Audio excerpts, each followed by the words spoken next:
যে কথা যায়নি বলা সে কথাগুলোই সময় হয়েছে বলার। এসএ টিভির এই প্ল্যাটফর্মে কথা বলবেন আপনি, শুনবে গোটা বিশ্ব। আর এই আয়োজনে আপনাদেরকে আমন্ত্রণ জানাচ্ছি আমি বাপ্পি খান।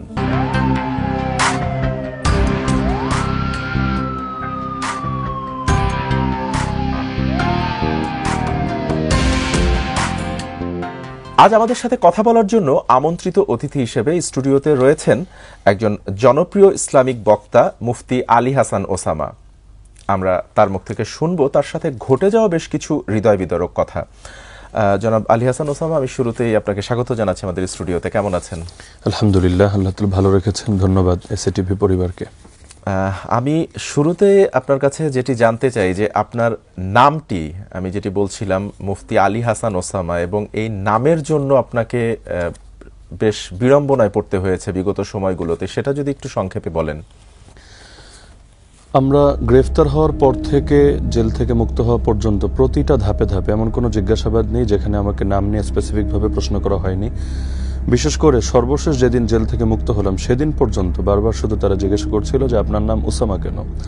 তা আমি হেসে বলছিলাম যে নাম উসামা কেন, এই প্রশ্নটার হেতু কি, প্রশ্নটাই তো স্পষ্ট না। তো তারা বলছিল যে এটা আসলে কোনো কোড নেম কিনা, বা উসামা বললে তো আমরা বুঝি উসামা বিন লাদেন, আপনার নামটা আসলে তার দিকে ইঙ্গিত করে এবং এই দেশে তার কোনো প্রতিনিধিত্ব বোঝাচ্ছে কিনা। আমি বললাম এই যে উসামা শব্দ শুনলেই কল্পনায় শুধু উসামা বিন লাদেন ভেসে আসা, এটাই তো ইসলামের ব্যাপারে একটা অজ্ঞতা এবং মূর্খতার প্রমাণ। কারণ উসামা শব্দ শুনলে তো ভেসে আসা দরকার আল্লাহ রসুল সাল্লাল্লাহু আলাইহি ওয়াসাল্লামের নাতির কথা। আমরা সবাই জানি রাসূলুল্লাহ সাল্লাল্লাহু আলাইহি ওয়াসাল্লামের এক পালক পুত্র ছিলেন যার নাম যায়েদ রাদিয়াল্লাহু আনহু। সেই যায়েদ রাদিয়াল্লাহু আনহু পুত্রের নাম হলো উসামা, যার ব্যাপারে সহিহ বুখারী এবং মুসলিমের হাদিসের মধ্যে আছে আল্লাহ রাসূল বলেন যে আমাকে ভালোবাসে সে যেন উসামাকেও ভালোবাসে, মান আহাব্বানি ফালিউহিব্বা উসামা। এমনকি আল্লাহ রাসূল এটাও স্পষ্ট বলেন যে দুনিয়ায় যত মানুষ আছে এর মধ্যে আমার নিকট সবচাইতে যারা বেশি প্রিয় তাদের ভেতরে উসামা হলো অন্যতম। এই হাদিসটাও সহিহ বুখারীতে আছে। তো আমি তাদেরকে বারবার ক্লিয়ার করেছি যে এই উসামা এবং হাসান, আলী, এই তিনটা শব্দ আল্লাহ রসুল সাল্লাল্লাহু আলাইহি ওয়াসাল্লামের সঙ্গে জড়িত আছে। আলী রাদিয়াল্লাহু তাআলা আনহু তিনি আল্লাহ রসুলের একদিকে চাচাতো ভাই আর একদিকে তার জামাতা। হাসান রাদিয়াল্লাহু আনহু আল্লাহ রসুলের নাতি। উসামা রাদিয়াল্লাহু আনহু তিনিও পালক পুত্রের ছেলে এবং যাকে বলা হতো হিব্বুর রসুল, রসুলের প্রিয় নাতির অন্তর্ভুক্ত। হ্যাঁ, এখন হুসাইন নামটাও যদি থাকতো তাহলে আরো বেশি নামটা পূর্ণাঙ্গ হতো, সার্থকতা পেত। কিন্তু হাসান এবং হুসাইন দুটো এক নামের ভেতরে আনলে এটা সাধারণত একটু অন্যরকম শোনা যায়। কিন্তু ওসামা নামটা মানে ওসামা বিন লাদেন, মানে তারা কি এটার সাথে সম্পৃক্ত করেছে? তারা সম্পৃক্ত করেছে এটার কারণে আসলে এই পশ্চিমের থেকে যে ইসলামোফোবিয়া সারা দুনিয়া ছড়িয়ে গিয়েছে এবং ইসলামকে একটা টেরোরিজমের ধর্ম হিসেবে উপস্থাপনের তাদের যে একটা প্ল্যান আছে এবং ওয়ার এগেইনস্ট টেরর বা ওয়ার অন টেরর নামে বিগত দিনে তারা যে মিশন পরিচালনা করেছে, এটার কারণে আমার কাছে মনে হয়েছে যারা আমাদেরকে জিজ্ঞাসাবাদ করেছে এরা ব্রেইন ওয়াশড। এদের মাথার মধ্যে এটাই ঢুকে গেছে যে উসামা শব্দের মধ্যে সমস্যা আছে, এই কারণে নাম নিয়ে বারবার বিড়ম্বনা। আপনি কথা বলার একটি পর্যায়ে বলছিলেন যে জেল থেকে বের হওয়ার পরে এই যে আপনি জেলে গিয়েছিলেন, আপনি একজন জনপ্রিয় ইসলামিক বক্তা, এরপর আপনাকে জেলে যেতে হয়েছিল, ঠিক কি কারণে, কোন অপরাধে আপনাকে জেলে যেতে হয়েছিল এবং কোথা থেকে গ্রেফতার হয়েছিলেন, কতদিন জেলে থাকতে হয়েছে, বিষয়টা যদি একটু পরিষ্কার করেন। আমি গ্রেফতার হয়ে 2021 সালের ঐতিহাসিক 5ই মে। আমরা জানি 2021 সালে নরেন্দ্র মোদী বাংলাদেশে আগমনকে কেন্দ্র করে হেফাজতে ইসলামের সাথে তৎকালীন প্রশাসন এবং সরকারের ব্যাপক একটা ঝামেলার সূত্রপাত হয় এবং সেটাকে কেন্দ্র করে একে একে আলেমদেরকে ব্যাপকভাবে গ্রেফতার করা হয়। তো অধিকাংশ আলেমকে মার্চ এবং এপ্রিলের মধ্যে গ্রেফতার করে ফেলা হয়েছিল। তখনই আমরা বিভিন্ন দিক থেকে খবর পাচ্ছিলাম যে মাঠে ময়দানে বিশেষ করে যারা ওয়াজ মাহফিল করে এবং প্রতিবাদী কণ্ঠস্বর, এমন কাউকে বাদ রাখবে না, তারা সবাইকে কোনো না কোনো মামলার মধ্যে জড়াবে। এমনকি আমাদেরকেও যে তারা মামলার মধ্যে নিয়ে গ্রেফতার দেখালো, আমি যতদিন পর্যন্ত রিমান্ডে ছিলাম কাউন্টার টেররিজমের অফিসে, সেখানেও দেখতাম যে তারা নিজেরাই আমাকে কথা প্রসঙ্গে বলতো যে আপনার নামে অন্তত 1 ডজন মামলা আমাদের কাছে এমন আছে যার কোনোটাতে আপনাকে আমরা দেখাতে পারি। তো আমরাও কনফিউজ ছিলাম যে কোনটাতে আপনাকে দেখাবো, কিন্তু মন্ত্রণালয় থেকে, এবং তারা নাম নিয়ে বলেছে স্বরাষ্ট্র মন্ত্রণালয় থেকে আপনাদের নামের তালিকা এসেছে, আপনাদেরকে গ্রেফতার দেখাতেই হবে। সুতরাং কোন মামলায় দেখালাম এটা মুখ্য না, আমরা দেখাতে বাধ্য ছিলাম। কিন্তু মূল অপরাধটা আসলে অপরাধটা তারা দেখিয়েছে, যেটা দুঃখের বিষয় ছিল ছিল এটা, আমি যতদিন রিমান্ডে ছিলাম আমি নিজেও জানতাম না যে আমাকে কোন মামলায় এখানে গ্রেফতার দেখানো হয়েছে। আমার এখনো মনে পড়ে, আমাকে প্রথম যখন ম্যাজিস্ট্রেট কোর্টে দাঁড় করানো হলো, ম্যাজিস্ট্রেটের সামনে এক হিন্দু ভদ্রলোক ছিলেন ম্যাজিস্ট্রেট, তিনি আমাকে জিজ্ঞাসা করলেন যে আপনার কোনো কথা আছে কিনা আত্মপক্ষ সমর্থনের জন্য। যেহেতু আমার পরিবারও জানতো না আমাকে গ্রেফতার করে কোথায় আনা হয়েছে, আমি কোথায় আছি, তো আমার কোনো লয়ারও ছিল না, তো আমাকে সুযোগ দিয়েছিল আত্মপক্ষ সমর্থনের। আমি শুধু বলেছিলাম যে অনুগ্রহপূর্বক আমাকে এটা জানান যে আমাকে কোন মামলা এখানে শো করা হয়েছে, কারণ আমি বারবার যারা আমাকে জিজ্ঞাসাবাদ করছিল তাদেরকেও রিকোয়েস্ট করেছি, তারাও আমাকে বলছে না, বারবার বলছে সময় হলে জানতে পারবেন। তো আমি আত্মপক্ষ সমর্থন করতে চাইলে আগে তো আমার জানতে হবে যে আমাকে কিসের জন্য এখানে দাঁড় করানো হয়েছে। তো আমি এটা দাবি করতে পারি যে আমি কোনো বেআইনি কাজ করিনি এবং এখানে দাঁড় করানোর মতো কোনো উপযুক্ত কারণ আমার ভেতরে বিদ্যমান নেই। তারপরও যেহেতু দাঁড় করিয়েছে, এখানে আসলে আমার তাদেরকে জালেম বলে আখ্যায়িত করা ছাড়া দ্বিতীয় কিছু এখানে কি তাহলে আমরা ধরে নিতে পারি যে বিগত সময়গুলোতে আমরা যেমন দেখেছি যে দাড়ি টুপি থাকলেই বা আল্লাহওয়ালা যে লোকজনগুলা ছিল তাদের অনেককেই এমন নির্যাতনের শিকার হতে হয়েছে, আপনার ক্ষেত্রেও কি এমনটা হয়েছে বলে আমার কাছে যেটা মনে হয়েছে পুরো জিজ্ঞাসাবাদের সময়তে, আমি যেহেতু রমজানের পুরো শেষ দশকের উল্লেখযোগ্য সময় এবং ঈদের দিনও রিমান্ডে ছিলাম, তাদের জিজ্ঞাসাবাদে বারবার স্পষ্ট হয়েছে যে আমাদের এই নামের তালিকা আসা থেকে শুরু করে সবকিছুর পেছনে প্রত্যক্ষভাবে ভারতীয় গোয়েন্দা সংস্থা জড়িত ছিল। এবং জিজ্ঞাসাবাদের মধ্যে আমি এটার আলামত পেয়েছিলাম, আমাকে জিজ্ঞাসাবাদ করা হতো চোখ বেঁধে এবং হাত দুটো পেছন দিক থেকে হাত করা পরিয়ে, যাতে করে হাত দিয়ে আমি চোখ খুলতে না পারি। তো আমার এখনো মনে পড়ে একদিকে অফিসার জিজ্ঞাসাবাদ করছে এবং আমি ওই ক্যামেরার ক্লিকের আওয়াজ শুনতে পাচ্ছিলাম, মানে শুরুতে শেষে, এবং ওপার থেকে এক লোক যার কথা স্বাভাবিক আমাদের বাংলাদেশিদের মতো না, ওপার বাঙালিদের মতো কথাবার্তা, তার সাথে লাউড স্পিকারে কথা বলছিল। সে ওদিক থেকে প্রশ্ন শিখিয়ে দিচ্ছিল, তিনি বারবার জিজ্ঞাসা করছিলেন এবং এরপর তিনি আবার তাকে জানাচ্ছিলেন। আবার ওদিক থেকে বলল যে ফরেনসিক রিপোর্ট হাতে পেয়েছে কিনা, বলল না, ডিভাইসগুলো ফরেনসিকে গিয়েছে, ল্যাবে আছে, এখন আমরা রিপোর্ট হাতে পাইনি। তো সব শেষ করার পর আমি জিজ্ঞাসা করেছিলাম যে উনি কে, ওনাকে তো বাংলাদেশি মানুষ মনে হচ্ছে না কথাবার্তায়। বলল না, উনি কলকাতার একজন পুলিশের ঊর্ধ্বতন কর্মকর্তা। তো এগুলো থেকেই আরো বিভিন্ন আলামত থেকে আমাদের কাছে মনে হয়েছিল এবং আমাকে যে মামলায় গ্রেফতার দেখিয়েছিল যে আমরা বাংলাদেশের 4 জন আলেম, আমি মুফতি আমির হামজা, মুফতি হারুন ইজহার এবং মাওলানা মাহমুদ গনবী, এই 4 জনের বক্তব্য শুনে একটা ছেলে নাকি অনুপ্রাণিত হয়ে সংসদ ভবন এই আধুনিক যুগে তরবারি নিয়ে নাকি সে হামলা চালাতে চেয়েছে। তো এতটা হাস্যকর একটা মামলা ছিল যেটা পুরো বাংলাদেশের মানুষেরই হাস্যরসের কারণ হয়েছে, কারণ সংসদ ভবনের মতো একটা সুরক্ষিত এরিয়া, সেখানে কেউ তরবারি নিয়ে হামলা চালাতে আসবে, সেই তরবারির কোনো ছবি নেই এবং কোনো একটা সিসিটিভি ফুটেজ নেই, কোনো প্রত্যক্ষদর্শী নেই, ভিত্তিহীন একটা ব্যাপার। এবং এইখানে এই যে মুফতি হারুন ইজহার আমাদের কেস পার্টনার ছিলেন, তিনি তো একাধিকবার মিডিয়া এটা স্পষ্টভাবে বলেছেন এবং আমরা শুনেছি ইতিমধ্যে তিনি মামলাও করেছেন যে তাকে সরাসরি ইন্ডিয়ান কর্মকর্তারা তাকে জিজ্ঞাসাবাদ করেছেন, যারা বাংলা বলতেই পারে, কখনো ইংলিশে কখনো হিন্দিতে তাকে জিজ্ঞাসাবাদ করেছেন। এবং আমাদেরকে এই যে মামলাটা দেখিয়েছে এ কারণে, যে ছেলেটাকে দিয়ে পুরো নাটকটা সাজিয়েছে, নাম সাকিব, আমি এর আগে কখনো তাকে দেখিও নি, তো আমরা দেখতাম যে তাকে দিয়ে এটা যে সাজিয়েছে এবং দেশের উল্লেখযোগ্য 4 জন আলেমকে এই মামলায় গ্রেফতার দেখিয়েছে, এতে সে এতটা ডিপ্রেশনে ভুগছিল, আমাদের চোখের সামনে সে 4বার আত্মহত্যার চেষ্টা করেছে। প্রথমবার যখন তাকে কেরানীগঞ্জ কেন্দ্রীয় কারাগারে পাঠানো হয়, আমরা প্রথমবার দেখেছিলাম যে সে গলায় ফাঁসি দিয়ে, অর্থাৎ গলায় দড়ি লাগিয়ে আত্মহত্যার চেষ্টা চালিয়েছে। দড়ি তো আর পাইনি, কাপড়গুলোকে পেঁচিয়ে দড়ি বানানোর চেষ্টা করেছে। দ্বিতীয়বার দেখেছি যখন আমাদেরকে কাশিমপুর কারাগারে পাঠালো, কোয়ারেন্টাইনে 14 দিন রাখলো, সে সময় সে চুপি চাপে খাবার দাবার বন্ধ করে দিয়েছে, রাতেও ঘুমাতো না, সারা রাত কাঁদতো। 3 নম্বরবার সে ওষুধ খেয়ে ফেলেছিল, একসাথে জ্বরের ট্যাবলেট 12টা না 13টা একসাথে খেয়ে ফেলেছিল, যদিও পরবর্তীতে বমি করায় ডিসকানেক্টে কেটে গিয়েছিল। আর সর্বশেষবার ওই জেলের যে গার্ড থাকে কারারক্ষীদের উপর সে হামলা চালিয়েছিল এবং সে ব্যাখ্যা দিয়েছে যে আমার ধারণা ছিল আমি ওদেরকে মারতে গেলে ওরা সবাই মিলে আমাকে মেরে ফেলবে, তাহলে আমি ঝামেলা থেকে মুক্তি পেলাম। গ্রেফতার বা যারা ওলামা ছিলেন, আলেম ওলামা ছিলেন, তাদেরকে গ্রেফতারের নাটকগুলা সাজিয়ে বিভিন্নভাবে বিগত সময়ে ওয়ান টেররের নামে যেমন অনেক জঙ্গি নাটক সাজিয়েছে, আর নরেন্দ্র মোদীকে কেন্দ্র করে যে ঘটনা সূত্রপাত হয়েছে, এরপর ব্যাপকভাবে আলেমদেরকে, বিশেষ করে হেফাজত ঘেঁষা আলেমদেরকে অত্যাচার করে তারা ভারতকে খুশি করার চেষ্টা চালিয়েছে। আচ্ছা, নরেন্দ্র মোদীর এই ঘটনাটি আপনি ইতিমধ্যে কয়েকবার বলেছেন, এই ঘটনাটি একটু জানতে চাই। পাশাপাশি আপনি কথা বলার মধ্যে বলছিলেন যে রমজানের পবিত্র রমজান মাসে আপনি গ্রেফতার হয়েছিলেন, এমনকি ঈদের দিনও আপনি রিমান্ডে ছিলেন। এই বিষয়টা একটু পরিষ্কার করে জানতে চাই।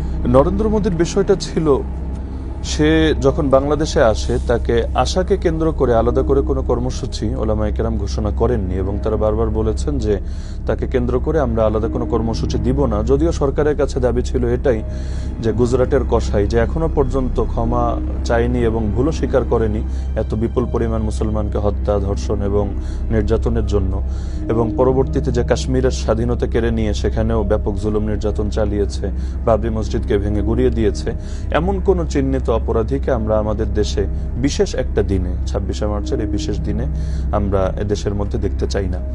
তো ঘটনা ছিল এটাই। কিন্তু পরবর্তীতে দেখা গেল যখন জুমার নামাজের পর কিছু মুসল্লি তারা নিজেদের আগ্রহে মিছিল করেছিল এটার বিরুদ্ধে প্রতিবাদ জানাতে গিয়ে। এখন যেহেতু গণতান্ত্রিক দেশ দাবি করা হয় সেই হিসাবে তো প্রতিটা মানুষ স্বাধীনভাবে তার মতামত প্রকাশ করতেই পারে, কিন্তু সেখানে পুলিশ নির্মমভাবে তাদের উপর গুলি চালিয়েছে। এটাকে কেন্দ্র করে ওলামায়ে কেরাম প্রতিবাদ করেছেন, হেফাজতে ইসলাম কর্মসূচিও দিয়েছেন, বিক্ষোভ জানিয়েছেন, কিন্তু সেখানে সরকার ভুল স্বীকার না করে উল্টো তাদের উপর আবারও জুলুম চালিয়েছে।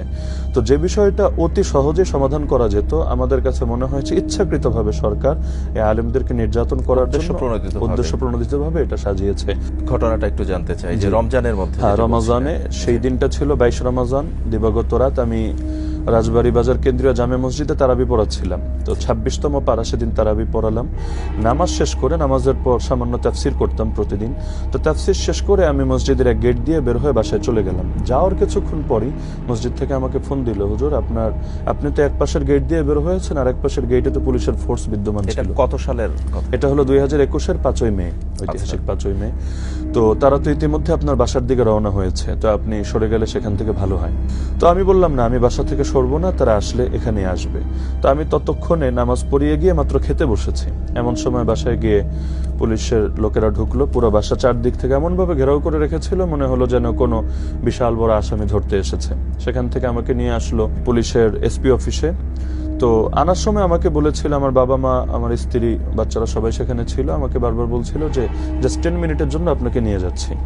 তো আমার মন বলছিল না যে এটা আসলে 10 মিনিটে সীমাবদ্ধ থাকবে। তো আমি বলেছিলাম যদি 10 মিনিটই হয় তো গভীর রাতে কি দরকার, আমি আগামীকাল নিজে আসি, বা আপনারা ফোন দিলে আমি এমনিও আসতাম। বললো না, এখনই যেতে হবে, এসপি স্যার আপনার জন্য অপেক্ষায় আছে। যাওয়ার পর সেখানে এসপি অফিসে যখন তারা আমাকে সেখান থেকে আনতে চাইলো, এসপি সাহেব বললেন যে আপনাদেরকে লিখিত দিয়ে যেতে হবে। তো তখন এখানের পুলিশের এক কর্মকর্তা, সে তার ঊর্ধ্বতন কর্মকর্তাকে বলছে যে স্যার আমরা তো এখন যদি এখানে সাইন দিয়ে নিয়ে যাই তাহলে তো তাকে গুম রাখা যাবে না। বললো না, আসলে এরা যেভাবে এখানে ধরেছে তারা মনে হয় আসলে ওই হুজুরকে মহব্বত করে, মনে হয় এভাবে ছাড়বে না, এটা তারা এখান থেকে জিডি করে সবকিছু করে ওকে করে আমাদের হাতে দিবে। তো 24 ঘন্টার মধ্যে তো এটা অ্যারেস্ট দেখাতে হবে, কোর্টে তুলতে হবে। তো এটা দেখলাম তারা খুবই মর্মাহত যে আমাকে গুম করতে পারছে না। তো আমি তো একই কাপড়ে চলে এসেছি। আনার পরে ঢাকা কাউন্টার টেরিজমে যখন হাজতের মধ্যে রাখলো, এদিকে ফ্যামিলি তো জানেই না যে আমি কোথায় আছি। তো আমার গ্রেফতারের খবর শুনে রাজবাড়িতে যারা আমাদেরকে মহব্বত করে, আমার মুসল্লি তো আছে, নিয়মিত মুসল্লি কয়েক হাজার যারা শুক্রবার আমার পেছনে নামাজ পড়ে, তারা রাত্রি এসপি অফিসে সকলে গিয়ে অবস্থান নিয়েছে। তো তারা বারবার বলেছে যে না, আসলে সকাল হলে আমরা এমনি ছেড়ে দিব, আমাদের এখানেই আছে, মিথ্যা আশ্বাস দিয়েছে। তো সকালে সবাই গিয়েছে, বললো তাকে তো ঢাকা নিয়ে গেছে, কিন্তু কই গেছে এই তথ্য আর তারা দেয়নি। তো ঢাকায় এসে পাগলের মতো ছটফট করে আমার ফ্যামিলি আমাকে খুঁজেছে, কখনো এখানে কখনো সেখানে। এমনকি কাউন্টার টেরিজমে ডিবি অফিসে সেখানে গিয়েও তারা সার্চ করেছে, কিন্তু তারা বলেছে না আসলে আমাদের এখানে নেই, অথচ আমি ভিতরেই আছি। তো এদিকে তো আমিও একই কাপড়ে চলে এসেছি, আর এমন নোংরা এক পরিবেশ, না ওয়াশরুম ব্যবহার করার মতো, না খাবারগুলো মুখে দেওয়ার মতো। রমজান মাস, রমজানে তো এমনিও শারীরিকভাবে মানুষ দুর্বল থাকে। খাবারগুলো এমনই ছিল, ইফতারের সময় ওই সামান্য একটা প্যাকেট দিত, মুড়ির প্যাকেট, ভেতরে অল্প একটু বুট থাকতো, মুড়ি থাকতো, আর একটা ওই পেঁয়াজও থাকতো। তো খাওয়ার পর পেটে মনে হতো আগুন ধরে গেছে, এতটাই মানে পচা ধরনের খাবার। তো পুরো দিনগুলো মারাত্মক কষ্টে গিয়েছে। একদিকে সারাদিন জিজ্ঞাসাবাদ, শারীরিক টর্চার তেমন না হলেও মেন্টালি টর্চার ছিল মারাত্মক, এবং বারবারই ভয় দেখাতো আর তো বের হতে পারবা না, বের হলেও 1.5 বছর 2 বছর লাগবে, 8টা 10টা মামলা দিব, আবার ইন্ডিয়ার মামলায়ও তোমাকে আমরা জড়িয়ে দিতে পারি। বহুভাবে এভাবে পুরো মাসটা দিনগুলো অতিবাহিত করেছিল। এমন সময়ের মধ্যে কি পরিবারের সাথে কোনো ধরনের যোগাযোগ নেই, এমনকি ওই সময় তো নেই, আমাকে কারাগারে পাঠানোর পরও 6 মাস পর্যন্ত পরিবারের সাথে আমার কোনো যোগাযোগ ছিল না।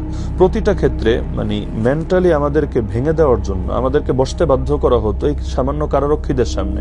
মানুষ বাথরুমে যেভাবে বসে নিতম্ব উঁচু রেখে পায়ের উপর ভর দিয়ে এভাবেই হাত দুটো সামনে দিয়ে মানে একদম পুরো অপরাধের মতো বসে থাকতে হবে।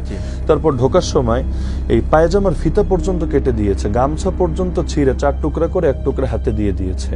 তারপর ভেতরে যাওয়ার পরে সেখানে দেখা যাচ্ছে যে সবকিছু 2 নম্বরই চলছে, মানে বাকি আসামিরা সারাদিন ঘুরে বেড়াচ্ছে, মাঠে খেলছে, কিন্তু আমাদের 24 ঘন্টা লকআপের ভেতরে রাখছে।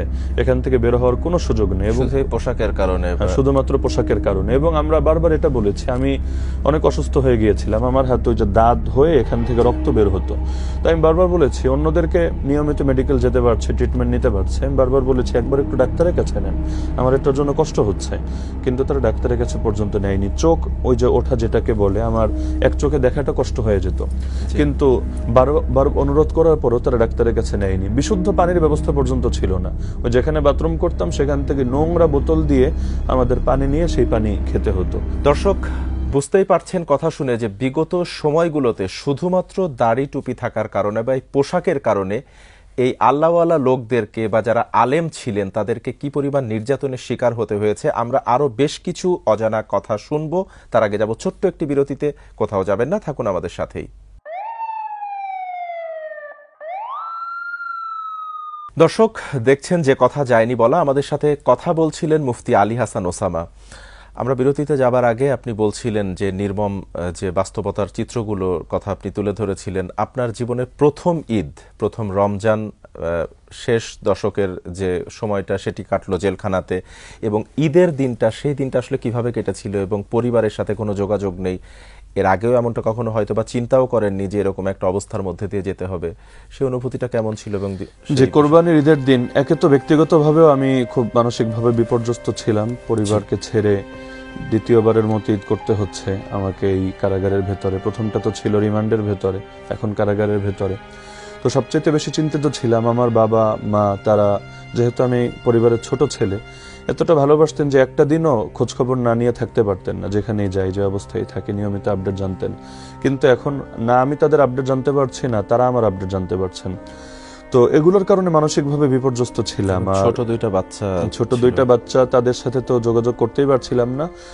মাস দেড়েক পরে একটা চিঠি এসেছিল পরিবারের পক্ষ থেকে, ওয়াইফের পক্ষ থেকে। সেখানে শুধু এতটুকু জানতে পেরেছি যে যেই বাসায় আমরা ভাড়া থাকতাম, ডাক্তার ইমরান নামে এক ভদ্রলোক তাবলিগ করেন, মাওলানা সাদ সাহেবের অনুসারী, রাজবাড়িতে তার বাসায় ভাড়া থাকতাম। কিন্তু আমি বন্দী হওয়ার পরেই তো আমরা, যেহেতু আমি মানসিকভাবে একটু আশায় ছিলাম যে তিনি যেহেতু ধর্মপ্রাণ মানুষ, হয়তো পরিবার সেখানে থাকবে এবং ভাড়া যদি আটকেও থাকে হয়তো তিনি সহানুভূতি দেখাবেন, কিন্তু শুনতে পেলাম তাদেরকে সেখান থেকে বের করে দিয়েছে এবং পরিবারকে এমন একটা অবস্থায় বের হতে যেতে বাধ্য করেছে যে কোথায় গিয়ে উঠবেন দেখার ব্যাপার না, মাল সামানা হয়তো নিয়ে যান, না হলে আমি সব ফেলে দিব।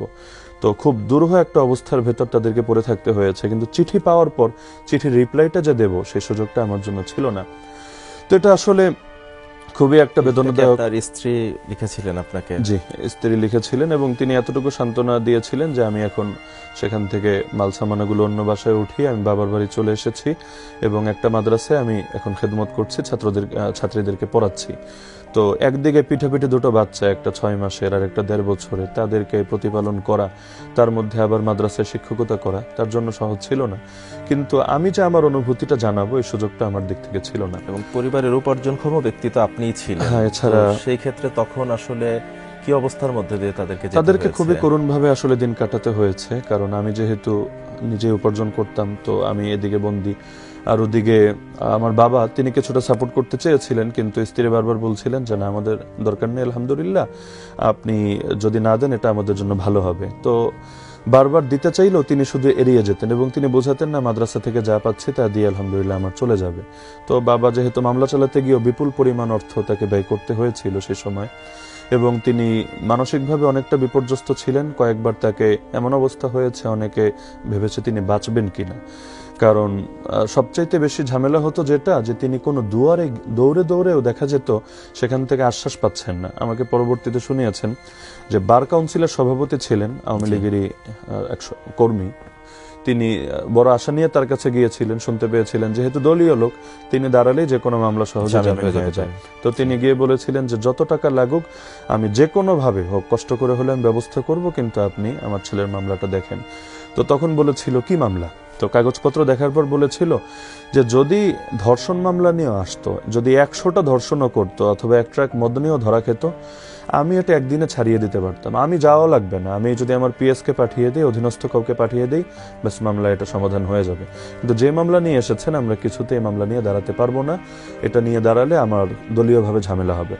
তা আমার বাবা কষ্ট পেয়ে ওই অনেকের সামনেই বলেছিলেন যে আল্লাহর গজব পড়বে আপনাদের উপরে, একজন আলেমের সামনে কিছু করতে পারেন বা না পারেন এমন কথা কিভাবে বলেন, ধর্ষণ মামলা হলেও ছাড়িয়ে দিবেন, তারপর মাদক মামলা হলেও ছাড়িয়ে দিবেন, কিন্তু আপনারা একজন আলেম, আপনারাও বুঝতে পারছেন যে নিরপরাধভাবে শুধুমাত্র প্রতিহিংসার শিকার হয়ে বন্দী হয়েছেন, তার পক্ষে কিছু করবেন না।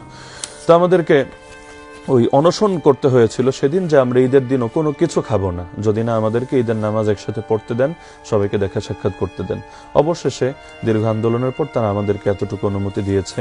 এরপর একাধিকবার অনশন করতে হয়েছে। কারাগারে যেহেতু অন্য কোনো আন্দোলনের সুযোগ নেই, মিছিল মিটিং সভা সমাবেশ কিছুই চলে না, আমাদের আন্দোলন বা দাবি আদায়ের একমাত্র মাধ্যমে ছিল অনশন। এবং এই অনশনগুলোতেও তারা খুঁজতো যে কেউ লিড দিচ্ছে কিনা, যদি কোনোভাবে লিডারকে শনাক্ত করতে পারতো অনেক নির্যাতন করত। যেমন আমাদের এক কেস পার্টনার মাওলানা মাহমুদ গুনবী, একবার তারা সন্দেহ করলো যে সে মনে হয় অনশনে লিড দিচ্ছে, তো তাকে এত নির্যাতন করেছে, মারতে মারতে তার পা গুলো ফেটে পা থেকে রক্ত বের হচ্ছিল। একজন আলেম হওয়ার পরও কারাগারের ভেতর এভাবে তাকে নির্যাতন করেছে। তো আমরা চেষ্টা করতাম যে কোনো অনশন হলেও যাতে লিডার তারা শনাক্ত করতে না পারে। তো পরবর্তীতে দীর্ঘ আন্দোলনের পর একসময় এতটুকু অনুমতি আমাদেরকে দিয়েছে। কি টাইপের অনশন সেখানে করতেন? অনশন যেহেতু 3 বেলা খাবার সেখানে আসতো, তো আমরা অনশন করতাম যে আমরা কোনো খাবার এখান থেকে গ্রহণ করব না এবং এভাবেই আমরা পড়ে থাকবো, এতে যদি আমরা লাশ হয়ে যাই লাশ হব। বাহিরেও তো যোগাযোগের কোনো সুযোগ ছিল না। হ্যাঁ, মাঝখানে যখন কোর্ট চালু হয় মানে করোনার ধাক্কাটা কাটার পরে, ওই সময় 2-1 কোর্টে গিয়ে লয়ারদের মাধ্যমে চেষ্টা করেছে কোনো রিট করা যায় কিনা, আমরা যেরকম মানবাধিকার থেকে বঞ্চিত আছি এবং আমাদের সাথে নির্মম নির্যাতন করা হচ্ছে, এটা কোনো রিট করা যায় কিনা। তো আমরা অনেক দুঃখ পেয়েছি। আমাদের বাংলাদেশের উল্লেখযোগ্য কিছু লয়ার, যার মধ্যে বড় বড় ব্যক্তিও আছে, আমি তাদের নামগুলো নিয়ে এখানে তাদেরকে লজ্জিত করতে চাচ্ছি না, কিন্তু আমার এই কথা শুনলে তারা আশা করি নিজের অপরাধ বোধে ভুগবেন। তাদেরকে অনুরোধ করা হয়েছে, তারা বলেছেন আমরা আপনাদের পক্ষে দাঁড়িয়ে নিজেদের ইমেজকে আমরা নষ্ট করতে পারবো না। তো আমাদের আসলে এটা করার সুযোগ ছিল না। হ্যাঁ, মাঝখানে একবার খবর কিভাবে যেন বাইরে লিক হয়েছে, কিছু বিক্ষিপ্ত সংবাদপত্রের মধ্যে খবরটা এসেছিল। ওই আসার পরে আলহামদুলিল্লাহ আমাদের সহজ হয়েছে। মানে সাংবাদিকরা চাইলে আসলে অনেক মাজলুমের অনেকভাবে সহযোগিতা করতে পারে। তো ওই খবরগুলো আসার কারণে প্রচুর পরিমাণ সাংবাদিকরা কল দিচ্ছিল সেই জেলারকে, সুপারকে, যেটা তারা আমাদেরকে পরবর্তীতে বলেছে। তো পরবর্তীতে আমাদের এতটুকু দাবি আদায় হয়েছে, সপ্তাহে 1 দিন আমাদেরকে মেডিকেল ট্রিটমেন্টের সুযোগ দিত, মেডিকেলে নিয়ে যেত দল বেঁধে, আবার ওষুধপত্র যা আছে তা সহকারে ফিরিয়ে দিত। আবার বিশুদ্ধ পানিটারও ব্যবস্থা হয়েছে। আবার দিনে একটা নির্দিষ্ট টাইম, খুবই সামান্য টাইম, ওই বিল্ডিং এর এরিয়ার ভেতরে একটু হাঁটা চলার সুযোগটা হয়েছে। আপনার একটা বক্তব্যে আমি শুনেছিলাম যে আপনি বলেছিলেন যে চিৎকার করে বলার পরে অজুর পানিও পর্যন্ত দেয়া হতো না। এই বিষয়টা প্রথম যেদিন আমরা কাশিমপুর কারাগারে ঢুকি, তো ঢোকার পর আমাদেরকে তখন প্রথম যেদিন যেই রুমগুলোতে নিয়ে রাখে, তখন কোয়ারেন্টাইনের নামে আসলে খুব প্রহসন হতো। একবার জেল চেঞ্জ হলে 14 দিন পর্যন্ত কোয়ারেন্টাইনের নামে আলাদা বিচ্ছিন্ন ফেলে রাখতো। তো কাশিমপুর কারাগারে এক কোনার বিল্ডিং এর নিচতলায় আমাদেরকে সবাইকে নিয়ে রাখলো। তো একে তো আমরা যখন গিয়ে ঢুকলাম খাবার দাবার পেয়েছে, কিন্তু এরপর থেকে যখন আমাদেরকে লক আপ করে দেওয়া হলো, কিছুক্ষণ পর থেকে আর পানি পাচ্ছি না আমরা। সারা রাত পানি ছাড়া আমরা ছটফট করছি, না হুজু ইস্তেঞ্জা করা যাচ্ছে, না নামাজের কোনো ব্যবস্থা আছে। তো এসা পর্যন্ত আমরা কষ্ট করে এভাবে চালিয়ে গেলাম। কিন্তু সারাটা রাত একে তো মশা ছিল এত বেশি, আমার জীবনে কখনো একসাথে এত বেশি মশা দেখার সুযোগ হয়নি। তো কোনো ঘুমানোর 1 সেকেন্ডের জন্য আমরা ঘুমাতে পারিনি। তো ভাবছিলাম যে একটু পর মনে হয় পানি আসবে, এভাবে ভাবতে ভাবতে রাত শেষ হলো। ফজরের সময় দেখলাম যে আশপাশের বিল্ডিং থেকে তারা ঠিকই পানি পাচ্ছে, কিন্তু এখানে কোনো পানি নেই। তা কারারক্ষীকে ডেকে বললাম, এই যে আমরা সারা রাত কষ্ট দিলেন, অন্তত একটু খাওয়ার পানি তো দরকার, একটু আমরা নামাজ আদায় করবো, এর জন্য তো পবিত্রতার পানি দরকার। বললো আমাদের এটা দায়িত্ব না। তো তখন আমি দিলে খুব কষ্ট পেয়ে বলেছিলাম যে আল্লাহ তাআলার গজব পড়বে আপনাদের উপরে, এই যে আচরণ করলেন ইনশাআল্লাহ একদিন এটার জন্য শিক্ষা হবে।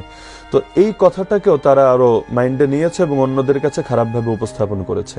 দুঃখের বিষয় ছিল যে কারারক্ষী নয়তো সে তার দায়িত্ব নাও হতে পারে বা সে তার কথাটা বলেছে। পরবর্তী দিন সকালে কাউকে জেলে নিলে পরবর্তী দিন সকালে ওখানে একটা কেস টেবিল আছে, সেখানে জেলার সুপার বসে, সবার নাম এন্ট্রি হয়। তো সেখানে যখন বসানো হলো, আমাদেরকে জেল সুপার জিজ্ঞেস করলো আপনাদের কোনো অসুবিধা হচ্ছে কিনা, সমস্যা আছে কিনা। তখন আমি দাঁড়িয়ে বললাম যে সারা রাত একে তো এত মশার কামড়, 1 সেকেন্ডও ঘুমাতে পারিনি, আর এখানে পানি তো আমরা মোটেও পাইনি।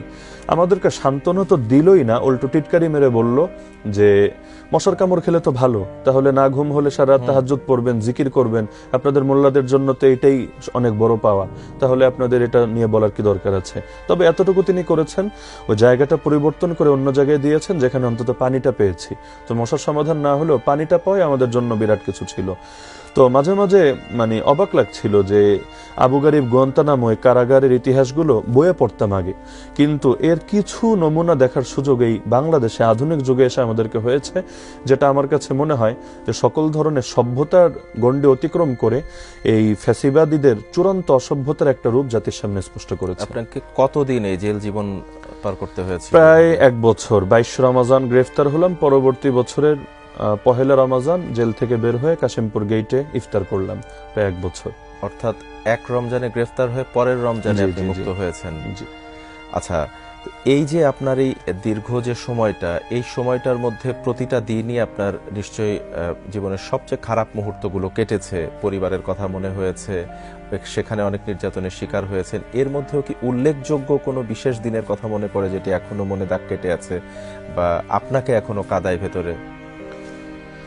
আমাদের আসলে অনেকগুলো ঘটনা এমন ছিল যে ঘটনাগুলো চিরকাল হয়তো মনের মধ্যে দাগ কেটে রাখবে। আমাদের চোখের সামনে একাধিক মানুষকে ফাঁসিতেও নিয়ে ঝুলানো হয়েছে। তাদের যে শেষ দিনগুলো, যেগুলো আমরা চোখের সামনে দেখতাম, এবং তাদের জামুল পরিবর্তন, এগুলো অন্তরে চিরকাল রেখাপাত করবে। তবে সবচাইতে বেশি আমাদের কষ্টের ব্যাপারগুলো ছিল তারা পদে পদে যে আমাদেরকে অপমানগুলো করত, চূড়ান্ত অপদস্থ করত, জাতির সর্বশ্রেষ্ঠ সন্তানদেরকে সবচাইতে নিকৃষ্ট আচরণ যখন করা হয়, এবং নিজেদের চাইতে আরো বেশি ব্যথিত হতাম আমাদের মুরব্বীদেরকে দেখে। যেহেতু আমরা প্রায় 3000-এর মতো আলেম এবং তালিবুল ইলমকে গ্রেফতার করা হলো, আমাদের বাবার বয়সী আলেমরা তারা যখন শেষ রাতে উঠে জায়নামাজ বিছিয়ে তাহাজ্জুদ আদায় করতো, এরপর হাত দুটো তুলে আল্লাহর কাছে চিৎকার দিয়ে আল্লাহ বলে যে একটা চিৎকার দিত, তখনই আসলে অন্তর সাক্ষ্য দিত যে এই বদদোয়া যার উপর গিয়ে পড়েছে তার পতন তো হবেই হবে, হয়তো এই মাটিতে তার কোনোদিন কবর হবে না। এবং পরবর্তীতে ফ্যাসিস্টদের যে পরিণতি হয়েছে, আমি মনে করি এগুলো সেই মাজলুমদের বদদোয়ার ফসল। কারণ আল্লাহ তাআলা কবুল যদি না করেন, কোনো আন্দোলনই সার্থক হয় না। তো মাজলুমদের বদদোয়া এরা এমনভাবে অর্জন করেছে, আমার দিল বলে কখনোই এরা আর ঘুরে দাঁড়াতে পারবে না। তো যতবারই কারাগারের স্মৃতিগুলো মনে পড়ে, ওই অপমানগুলো এবং সেগুলোর প্রেক্ষিতে এই যে মুরব্বী আলেমদের যে একটা বদদোয়া, এগুলো খুব কাদায়। হ্যাঁ, তবে অনেক কষ্টের ভেতর একটা প্রাপ্তি ছিল। মানুষ যখন প্রচন্ড বিপদে পড়ে যায় এবং ডানে বামে তাকালেও দেখে যে আসলে কেউ তাকে সাহায্য করার মতো নাই, তখন আল্লাহর উপর যে ভক্তি এবং আস্থা জন্মায় এবং ইবাদতে যে স্বাদ আলাদা করে পাওয়া যায়, এটা আসলে কোনোভাবেই ভাষায় প্রকাশ করা সম্ভব না। একদিকে নিজেরাও পেরেশানিতে, এবং আমরা যারা কারাবন্দী ছিলাম সকলের কমন অভিজ্ঞতা। আমাদের চাইতে বেশি কষ্ট ছিল আমাদের ফ্যামিলিরা, কারণ তারা প্রতিটা মুহূর্তে এক অনিশ্চয়তায়, আদৌ বের হতে পারবে কিনা, কবে পারবে, এবং প্রতিটা ধাপে ধাপে পেরেশান করা হতো। আমি জামিন পাওয়ার 40 দিন পর আমাকে কারাগার থেকে ছেড়েছে। এই পুরো টাইমটা জুড়ে তারা বিভিন্নভাবে চেয়েছে কোনোভাবে রাখা যায় কিনা। তো এই যে সময়গুলো একটা অনিশ্চয়তা, এর ভেতরে যে আল্লাহ তাআলার সঙ্গে একটা অন্তরের যে সম্পর্ক হতো, আমরা মনে করি এটা আমাদের জন্য বড় একটা প্রাপ্তি। মানুষ যখন বিপদে পড়ে আল্লাহ তাআলা অনেক কাছে চলে আসে। ইন্নাল্লাহা মাআস সাবিরিন।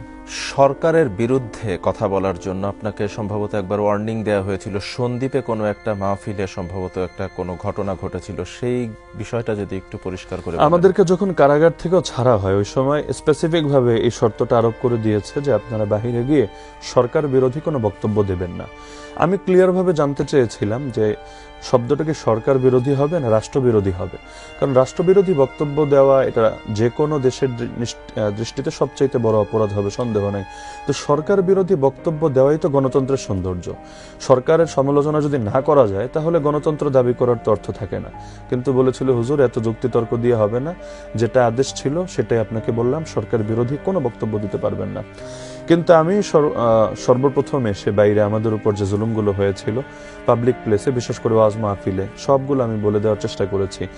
আমার আশা ছিল এটা, আমি 1 বছর পর বের হলে অনেক আলেম 2 বছর, 2.5 বছর, কেউ 3 বছর পরে মুক্ত হয়েছেন। আমার প্রত্যাশা ছিল আমি এই বাস্তবতাগুলো স্পষ্ট করার দ্বারা যদি তাদের দুঃখটা একটু সহজ হয় এবং তাদের সাথে অন্তত একটু সুন্দর আচরণ করা হয়, এটাই বড় প্রাপ্তি হবে।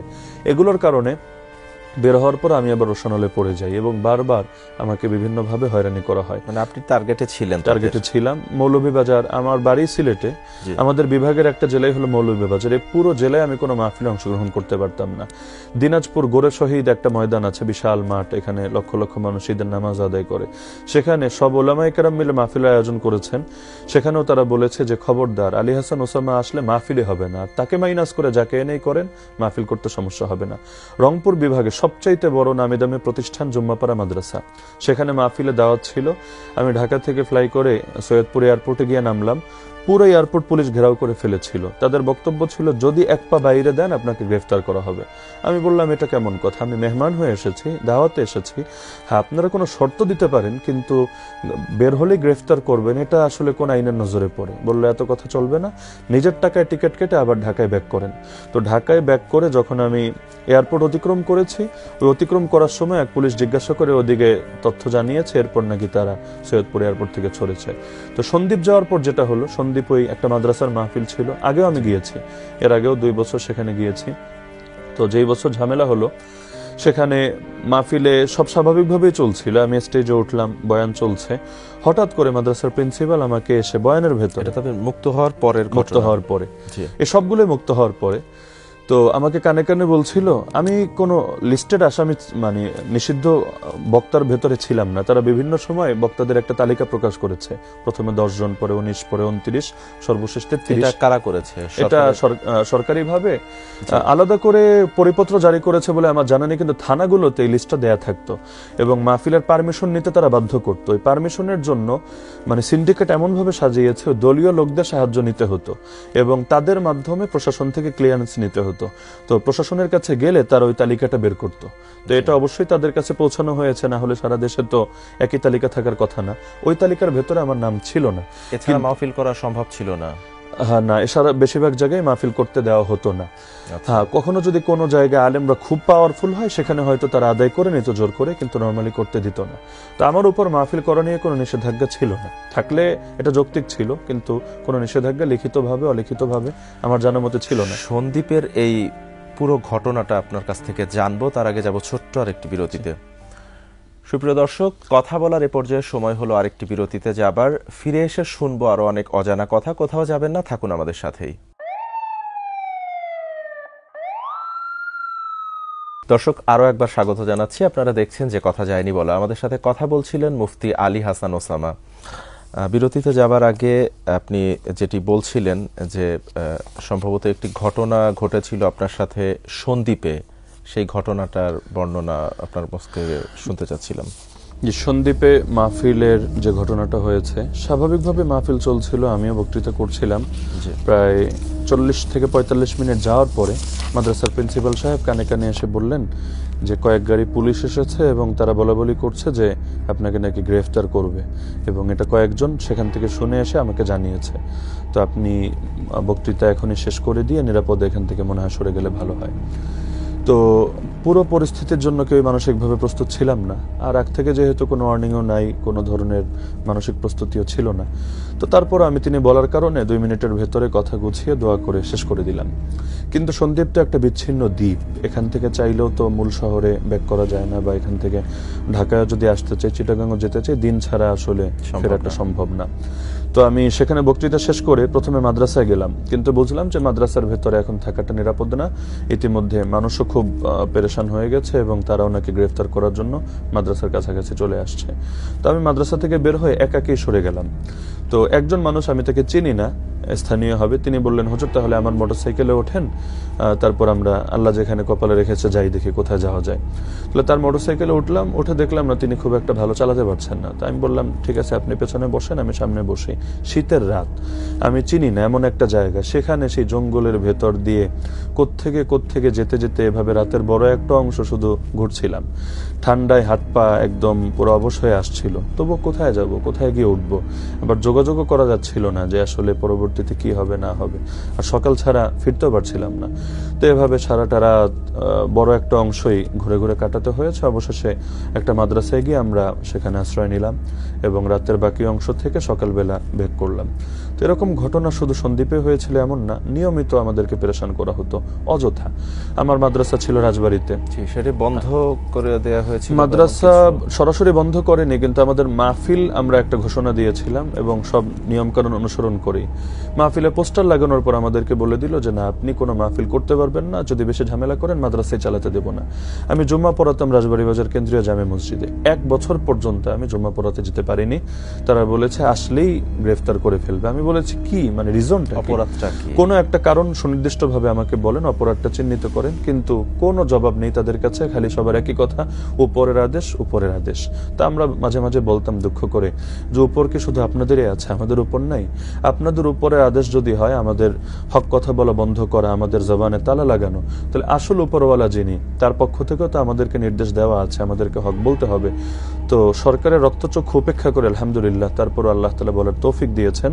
তো যতদিন পর্যন্ত বাংলাদেশ থেকে ফ্যাসিবাদ দূর হয়নি, আওয়ামী লীগ দূর হয়নি, পুরো টাইম এমন কোনো দিন নাই রাত নাই যেই দিন আমাদেরকে পেরেশানি করতে হতো না। বিশেষ করে পরিবারের একটা ব্যাপার আসলে এখনো খুবই কাঁদায়, সেটা হলো আমি যখন কারাগারে ছিলাম সে সময় বাচ্চারা যেহেতু একদম ছোট ছিল, তারা তো আমাকে বলতে গেলে তেমন একটা স্মরণে থাকার কথা না, কিন্তু যেহেতু মোবাইলের ভেতর ইউটিউব খুললেই হাজার হাজার বয়ান ছিল, তারা মাঝে মাঝে এগুলো তাদের মা বা অন্যরা ছেড়ে দেখাতো, তারা শুনতো। বয়ানগুলো সামনে আসলেই তারা খুব নাকি এক মনে শুনতে থাকতো এবং হঠাৎ রাতে ঘুমের ভেতর বাবা বাবা বলে কেঁদে উঠতো। তো এই যে বাচ্চাদের বাবা বাবা বলে কেঁদে ওঠা, এটা তো যদি আমার দেখার সুযোগ হয়নি, কিন্তু বের হওয়ার পরে দেখতাম রাতের বেলাও কোন একটা অ্যাম্বুলেন্সও যদি বাসার সামনে দিয়ে যায়, এই ছোট বাচ্চাগুলো তারা রাতের ভেতরে হঠাৎ ঘুম থেকে লাফিয়ে উঠছে, না বাবা বাবা বাবা, মনে হয় পুলিশ আসছে নিয়ে যাচ্ছে। অর্থাৎ মানসিক ট্রমা তাদেরকে এমন ভাবে সবসময় একটা করে রাখতো। এবং আমার স্ত্রী পর্যন্ত বের হওয়ার পরও দেখেছি দীর্ঘদিন পর্যন্ত তারা স্বাভাবিক না। আবার আমাদেরও তো বের হওয়ার পরেও এখনো পর্যন্ত আমি পরিপূর্ণ সুস্থ না।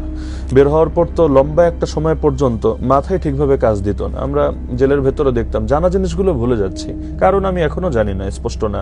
আমার আগে বাবরি চুল ছিল, বড় বড় চুল ছিল, কারাগারে যাওয়ার পর দেখা যাচ্ছে সব চুলগুলো ধীরে ধীরে পড়ে যাচ্ছে, সেই বাবরি আমি এখনো রাখতে পারি। খাবারের সাথে কোনো কিছু মেশানো হতো? আমরা এরকম তথ্য পেয়েছি, কিন্তু সুনিশ্চিত না হয়ে অকাট্য দাবি আমি করব না। তবে এরকম বহু সূত্রে আমরা শুনেছি যে এমন কিছু নাকি মিশায় যার কারণে শারীরিক ক্ষতিও হয়, পাশাপাশি মানুষের শারীরিক শক্তিও নষ্ট হয়ে যায়, যার কারণে যারা লম্বা সময় কারাগারে থাকে তাদের জন্য পুরো জীবনটা এক ধরনের আসলে আযাবে পরিণত হয়ে যায়।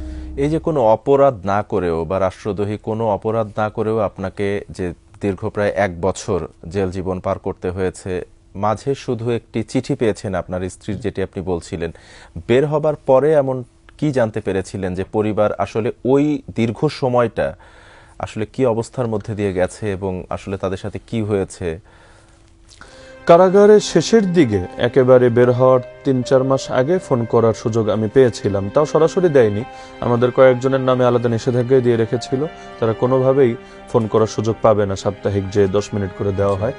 কিন্তু একবার তারা বলল যে নতুন নতুন আসামি যারা এসেছেন তারা নাম জমা দেন, আপনাদেরকে নতুন করে আবার তালিকাভুক্ত করা হবে।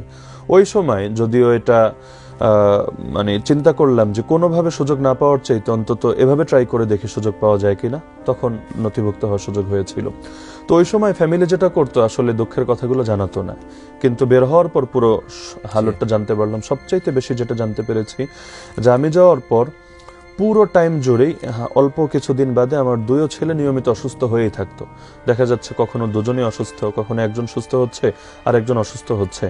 ডাক্তারও দৃশ্যমান তেমন কোনো কারণ খুঁজে পেত না, কিন্তু তারা বারবার বলতো, মনে হয় যদিও ছোট বাচ্চা, কিন্তু তাদের ওই রক্তের টান তাদের ভেতরে এক ধরনের পোড়া এবং তারা আত্মিকভাবে কষ্টে থাকে। আমি বের হওয়ার পর আলহামদুলিল্লাহ এখন পর্যন্ত তারা সুস্থ, কিন্তু এই পুরো টাইম জুড়ে অসুস্থ থাকার কারণে তাদের স্বাস্থ্যগুলো ভেঙে, আমি কারাগারে যাওয়ার আগে যেরকম দেখেছি, আসার পর আমার চিন্তাই কষ্ট হচ্ছিল। মনে হচ্ছিল প্রথমে ইয়ামানের সেই দুর্ভিক্ষ কবলিত শিশুদের মতো একদম পুরো হাড্ডিসার হয়ে গিয়েছে। আর এদিকে ওয়াইফ মাদ্রাসায় পড়িয়ে প্রতি মাসে সামান্য, অতি সামান্য, মহিলা মাদ্রাসায় এমনিও আসলে খুব কম বেতন দেওয়া হয়, তার মধ্যে তাকে 5,000 টাকা মাসিক মাত্র সম্মানী দেওয়া হতো। ওই 5,000 টাকা ফ্যামিলির পেছনে ব্যয় না করে আমার জন্য পুরোটা কারাগারে পাঠিয়ে দিত, যাতে করে আমি সেখানে কিছুটা জেলের খাবার যেহেতু খাওয়ার মতোই ছিল না, অন্তত 3 বেলা আমি কিনে খেতে পারি। এই জিনিসগুলো আমি জেনেছি পরে। এত কষ্ট করেছে, বিপুল পরিমাণ ঋণী হয়ে গেছে, মানুষের কাছ থেকে সাহায্যও নিতে চায় নাই কোনোভাবে, এবং দুঃখ কষ্টগুলো তেমনভাবে কাউকে বুঝতেও দেয় নাই। হ্যাঁ, যারা আমাদের কাছে ছিলেন, আপনজন ছিলেন, অনেকে বিভিন্ন সময় হাদিয়া দিয়েছেন, এগুলো দিয়ে ফ্যামিলিটা চলতে হয়েছে।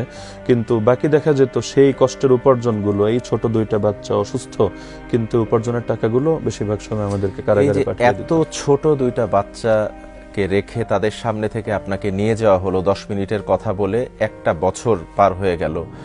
এই যে দীর্ঘ সময়টা, আসলে আপনি কি ভেবেছিলেন যে আপনি আর বের হতে পারবেন বা পরিবারের কাছে ফিরতে পারবেন, সন্তানদের মুখ দেখতে পারবেন? মাঝখানে আমি একবার নিরাশই হয়ে গিয়েছিলাম, কারণ আমার শুনানি যে কত ডজনবার হয়েছে আমি এখন স্মরণও করতে পারবো না। প্রতিবার শুধু পিছাতো আর ডেট পিছাতো, পিছাতে পিছাতে মানুষ যখন একবার আশায় বুক বাঁধে, আবার আশাটা, স্বপ্নটা ভাঙে। ধীরে ধীরে এক পর্যায়ে নিজেকে মানুষ গুটিয়ে নেয়। একদিকে আমার শেষের দিকে এমন মনে হয়েছিল আর মনে হয় বের হতে পারবো না। বিশেষ করে আমার জামিন হয় 2022-এর ফেব্রুয়ারি মাসে। জামিন হওয়ার পর 2জন বিচারকের সম্মিলিত তাদের যে বোর্ড, সেখান থেকে জামিনটা দেয়। কিন্তু এখানে যিনি সিনিয়র ছিলেন, মূলত এটা তারই ইচ্ছা ছিল, যেহেতু একটা অযৌক্তিক মামলা, কোনো প্রমাণ নেই, কোনো এভিডেন্স নেই। কিন্তু যিনি জুনিয়র ছিলেন তিনি আবার আওয়ামী লীগের সমর্থক ছিলেন, তিনি সাইনটা ঝুলিয়ে রাখছিলেন। তো রাখতে রাখতে ফেব্রুয়ারি গেল, মার্চ গেল, এপ্রিলের 3 তারিখ আমি বের হলাম। তো এই যে 40 দিন, এই সময় আমি সবচাইতে বেশি হতাশায় ভুগছিলাম। শেষ পর্যায়ে আমার মনে হচ্ছিল আর মনে হয় এখান থেকে বের হতে পারবো না, এভাবে ঘোরাতেই থাকবে। এক পর্যায়ে হয়তো আল্লাহ না করুক নতুন কোনো মামলা দিয়ে হয়তো আবার এভাবে রাখবে। তো আমি ব্যক্তিগতভাবে আশা ছেড়ে দিয়েছিলাম। আর কখন আওয়ামী লীগের পতন হবে এবং কখন কি হবে না হবে, এগুলো তো আসলে কল্পনা করার মতো অবস্থায় আমরা ছিলাম না। তো মনে হচ্ছিল, মনে হয় এখানে লাশ হব, আর ওই বাচ্চারা আর কখনো আমাকে দেখতে পেবে না, সেই লাশ হয়তো তারা আমাকে দেখবে। এই পর্যায়ে আমরা উপনীত হয়ে গিয়েছিলাম। আমরা একবারে শেষ পর্যায়ে চলে এসেছি। আমি সর্বশেষ আপনার কাছে যেটি জানতে চাই, যে এই যে আপনি শুরু থেকেই যে কথাগুলো বলছিলেন যে আপনার এই পোশাকের কারণে, অর্থাৎ আল্লাহওয়ালা লোক যারা, তাদেরকে আমরা দেখেছি বিভিন্ন সময় বিভিন্নভাবেই বিনা কারণেই নির্যাতিত হতে হয়েছে বা এরকম হয়রানির শিকার হতে হয়েছে। এই জায়গাটা থেকে আসলে আমরা বের হতে পারি কিভাবে? যদি আপনার কাছে জানতে চাই যে বর্তমান যে অন্তর্বর্তীকালীন সরকার আছে বা আগামীতে যে নির্বাচিত সরকার যারাই আসুক, আপনার পরামর্শটা কি, সেটা যদি একটু ছোট করে বলেন। আমি এটা নিয়ে 2টা কথা বলবো। 1 নম্বর বিষয় হলো, বাংলাদেশে যদি দিল্লির প্রেসক্রিপশনে পলিটিক্স চলে অথবা ওয়াশিংটনের প্রেসক্রিপশনে পলিটিক্স চলে, তাহলে ইসলামোফোবিয়া এটা থাকবেই থাকবে, এবং আলেম ওলামা এবং আমাদের মতো পোশাকধারী যারা আছে তারা নিয়মিত নির্যাতিত হতে থাকবে। কারণ যেই দেশগুলোর নাম আমি বললাম, তাদের যেহেতু আমরা বিগত ইতিহাস সামনে রাখলে দেখি যে ইসলামকে নিয়ে বা মুসলিমদেরকে নিয়ে তাদের অবস্থান খুব একটা পজিটিভ না, সুতরাং তাদের পক্ষে কেউ যদি দালালি করে তাহলে আমরা বাংলাদেশে খুব ভালো কিছু আশা করি না। দ্বিতীয় বিষয় হলো, ওই ফ্যাসিস্ট এবং রেসিস্ট আমি মনে করি দুটোই জাতির জন্য ক্ষতিকর। ফ্যাসিস্টদেরকে আমরা বিদায় করতে পেরেছি এবং ফ্যাসিজমকে আলহামদুলিল্লাহ অনেকটাই উৎখাত করতে পেরেছি। রেসিজমকেও বিদায় করতে হবে। নির্দিষ্ট কোনো বর্ণ এবং শ্রেণী নিয়ে যদি কারো চুলকানি থাকে, এটাকে রেসিজম বলে। তাহলে এই যে হুজুর দেখলেই কিছু মানুষ আলাদা করে তাকায়, তাদেরকে সমাজের ভিন্ন একটা প্রজাতি মনে করে, নিজেদেরকে এলিট ভেবে তাদেরকে 3rd ক্লাস নাগরিক মনে করে এবং প্রতিটা ক্ষেত্রে তাদের সাথে বৈষম্যমূলক আচরণ করে। আমরা দেখেছি জুলাই আন্দোলনে 70 জন মাদ্রাসা ছাত্র প্রাণ দিয়েছে, কিন্তু তারপর আমি মনে করি ইসলামপন্থীদের সাথেই সবচাইতে বেশি বৈষম্যমূলক আচরণ করা হয়েছে। বিশেষ করে একটা শ্রেণী আছে, তারা সব সময় সরকারে যে আসুক তাদের কাঁধে ভর করে তারা বিভিন্নভাবে প্রোপাগান্ডা ছড়াতে থাকে ইসলামপন্থীদের বিপক্ষে। তো যদি সরকার মহল এটার ব্যাপারে সচেতন না হয়, তাহলে অবশ্যই এই সমস্যাটা চলতেই থাকবে। তা অন্তর্বর্তী সরকারের প্রতি আমার প্রত্যাশা থাকবে। এবং ইতিমধ্যে আমরা দেখতে পাচ্ছি তারা অনেক ক্ষেত্রে ইসলামপন্থীদেরকে কাছে টানছেন এবং বৈষম্যটা দূর করার চেষ্টা চালাচ্ছেন। এটাকে আরো কিভাবে এগিয়ে নেওয়া যায় এবং প্রতিটা ক্ষেত্রে তাদেরকে সমাজের মূলধারার সাথে মিশিয়ে একই রকম তাদেরকে নাগরিক হিসাবে সম্মান এবং মর্যাদা দেওয়া যায়, তাহলে ইনশাআল্লাহ বৈষম্য মুক্ত বাংলাদেশ তৈরি হবে। আলী হাসান ওসামা, আপনার মূল্যবান সময় দেওয়ার জন্য এবং মতামতের জন্য আপনাকে অসংখ্য ধন্যবাদ জানাচ্ছি। আপনাকে অসংখ্য ধন্যবাদ জনাব বাপ্পি খান এবং